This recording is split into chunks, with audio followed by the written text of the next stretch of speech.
ನಮಸ್ಕಾರ ಕರ್ನಾಟಕ. ನೀವು ರೈಲ್ವೆಯಲ್ಲಿ ಪ್ರಯಾಣ ಮಾಡೋಕೆ ಇಷ್ಟಪಡ್ತೀರಾ? ಹಾಗಾದ್ರೆ ಇವತ್ತಿನ ವಿಡಿಯೋ ನಿಮಗಾಗಿ. ಯಾಕಂದ್ರೆ ನಮ್ಮ ಕರ್ನಾಟಕದ ರೈಲ್ವೆ ನಕ್ಷೆ ಬದಲಾಗುವ ಕಾಲ ಹತ್ರ ಬರ್ತಾ ಇದೆ. ಬರೋಬ್ಬರಿ 5 ಹೊಸ ರೈಲುಗಳು ಹಾಗೂ 12ಕ್ಕೂ ಹೆಚ್ಚು ಜಿಲ್ಲೆಗೆ ಲಾಭ ಮತ್ತು ಸಾವಿರಾರು ಕೋಟಿ ರೂಪಾಯಿಗಳ ಹೂಡಿಕೆ. ಒಂದ್ ವೇಳೆ ಈ ಯೋಜನೆಗಳೇನಾದ್ರೂ ಮುಗಿದ್ರೆ ನೀವು ಬೆಂಗಳೂರಿನಿಂದ ಬೆಳಗಾವಿಗೂ ಅಥವಾ ಶಿವಮೊಗ್ಗದಿಂದ ದಾವಣಗೆರೆಗೂ ರಾಕೆಟ್ ವೇಗದಲ್ಲಿ ತಲುಪಬಹುದು. ಯಾವ ಯಾವ ಊರಿಗೆ ರೈಲು ಬರುತ್ತೆ, ನಿಮ್ಮ ಜಿಲ್ಲೆ ಇದರಲ್ಲಿ ಇದೆಯಾ, ಮುಖ್ಯಮಂತ್ರಿಗಳು ಕೊಟ್ಟ ಗಡುವು ಏನು, ಸಂಪೂರ್ಣ ಮಾಹಿತಿ ಈ ವಿಡಿಯೋದಲ್ಲಿದೆ. ಸ್ಕಿಪ್ ಮಾಡದೆ ಕೊನೆ ತನಕ ನೋಡಿ. Hi friends, welcome back to ಐ5 ಕನ್ನಡ ಯೂಟ್ಯೂಬ್ ಚಾನಲ್. ನಾನು ನಿಮ್ಮ ವಿಕೆ. ಸ್ನೇಹಿತರೆ, ಇತ್ತೀಚೆಗೆ ಮುಖ್ಯಮಂತ್ರಿ ಸಿದ್ದರಾಮಯ್ಯ ಅವರು ಅಧಿಕಾರಿಗಳ ಜೊತೆಗೆ ಒಂದು ಹೈ ಲೆವೆಲ್ ಮೀಟಿಂಗ್ ಅನ್ನು ನಡೆಸಿದ್ದಾರೆ. ವಿಷಯ ಏನಪ್ಪಾ ಅಂದ್ರೆ, ವರ್ಷಗಳಿಂದ ನೆನೆಗುದ್ದಿಗೆ ಬಿದ್ದಿರೋ ರೈಲ್ವೆ ಯೋಜನೆಗೆ ಈಗ ರೆಕ್ಕೆ ಬಂದಿದೆ. ಹಣದ ಹೊಳೆಯೇ ಸುರುತ್ತಾ ಇದೆ ಅಂತೆ. ರಾಜ್ಯ ಸರ್ಕಾರದ ಬರೋಬ್ಬರಿ 2581 ಕೋಟಿಗಳನ್ನು ರೈಲ್ವೆ ಯೋಜನೆಗಾಗಿ ಬಿಡುಗಡೆ ಮಾಡಿದೆ. ಭೂಸ್ವಾಧೀನ ರೈಲು ಹೋಗಕ್ಕೆ ಜಾಗ ಬೇಕಲ್ವಾ, ಅದಕ್ಕಾಗಿ 16,554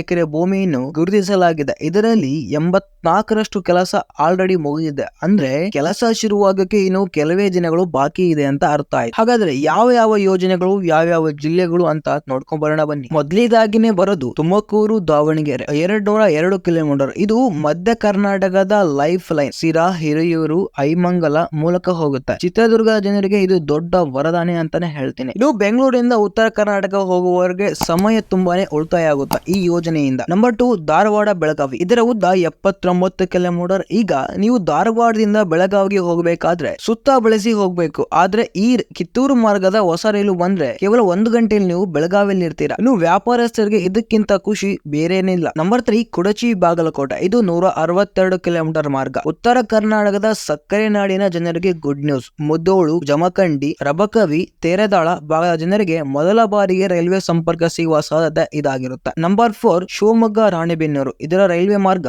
103 ಕಿಲೋಮೀಟರ್ ಆಗಿರುತ್ತೆ. ಮಲೆನಾಡು ಮತ್ತು ಮಧ್ಯ ಕರ್ನಾಟಕವನ್ನು ಜೋಡಿಸುವ ಕೊಂಡಿ ಇದಾಗಿರುತ್ತೆ. ಶಿಕಾರಿಪುರ ಮಾರ್ಗವಾಗಿ ಸಾಗುವ ಈ ರೈಲು ಈ ಭಾಗದ ರೈತರಿಗೆ ತಮ್ಮ ಬೆಳೆಗಳನ್ನು ಮಾರುಕಟ್ಟೆಗೆ ತಲುಪಿಸಲು ತುಂಬಾ ಸಹಕಾರಿಯಾಗಿರುತ್ತೆ. ನಂಬರ್ 5, ಬೇಲೂರು ಹಾಸನ. ಇದರ ಉದ್ದ 27 ಕಿಲೋಮೀಟರ್. ಪ್ರವಾಸಿಗರಿಗೆ ಹಬ್ಬ. ಹಾಸನದಿಂದ ನೇರವಾಗಿ ಬೇಲೂರು ಮತ್ತು ಚಿಕ್ಕಮಗಳೂರಿಗೆ ರೈಲು ಸಂಪರ್ಕದಲ್ಲಿ ಕಲ್ಪಿಸುವ ಪ್ಲಾನ್ ಇದಾಗಿರುತ್ತೆ. ಶಿಲ್ಪಕಲೆ ನೋಡಲು ಬರುವಂತಹ ಪ್ರವಾಸಿಗರ ಸಂಖ್ಯೆ ಇದರಿಂದ ದುಪ್ಪಟ್ಟಾಗುತ್ತೆ. ಹಾಗಾದ್ರೆ ಈ ಕೆಲಸ ಯಾವಾಗ ಶುರುವಾಗುತ್ತೆ? ಸಿಎಂ ಸಿದ್ದರಾಮಯ್ಯನವರು ಜನವರಿ 10ರೊಳಗೆ ಎಲ್ಲಾ ಟೆಂಡರ್ ಪ್ರಕ್ರಿಯೆ ಮುಗಿಸಿ ಕೆಲಸ ಸ್ಟಾರ್ಟ್ ಮಾಡಬೇಕು ಅಂತ ಸ್ಟ್ರಿಕ್ ಆಗಿ ಹೇಳಿದಾರಂತೆ. ವೀಕ್ಷಕರೇ, ಇದರಿಂದ ಬಾಗಲಕೋಟೆ, ಬೆಳಗಾವಿ, ತುಮಕೂರು, ಚಿತ್ರದುರ್ಗ, ದಾವಣಗೆರೆ, ಹಾಸನ, ಚಿಕ್ಕಮಗಳೂರು, ಶಿವಮೊಗ್ಗ, ಹಾವೇರಿ ಮತ್ತು ಧಾರವಾಡ ಸೇರಿದಂತೆ ಒಟ್ಟು 12 ಜಿಲ್ಲೆಗಳ ಚಿತ್ರಣವೇ ಬದಲಾಗ್ತಾ ಇದೆ.